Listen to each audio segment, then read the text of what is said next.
મુલાકાત લીધી, શું કહેશો, કઈ રીતની સ્થિતિ હતી?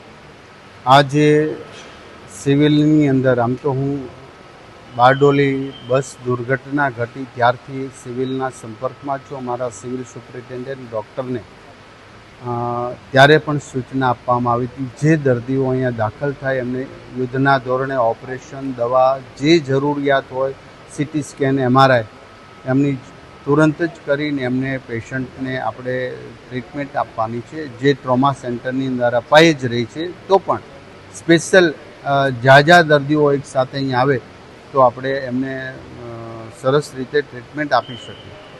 સાથ વ્યક્તિઓ એક સેકન્ડના ભાગની અંદર ત્યાં મૃત્યુ પામ્યા, એ દુઃખદ ઘટના છે. પરંતુ જેમને ઈજા થઈ એ સૌ 12 પેશન્ટ અત્યારે સેફ છે. કોઈને બીજો કોઈ પણ પ્રકારનો પ્રોબ્લેમ નથી. એમને ઓપરેશનની જરૂર હતી, એમને ઓપરેશન થઈ ચૂક્યા છે. બાકી જે મેડિકલ ભાષામાં 2 દિવસ પછી કે 4 દિવસ ઓપરેશન કરવાના હોય એ પણ થઈ જશે. એક પેશન્ટને પ્લાસ્ટિક સર્જરીની પણ જરૂર છે, એ પણ અહીંયા થઈ જશે.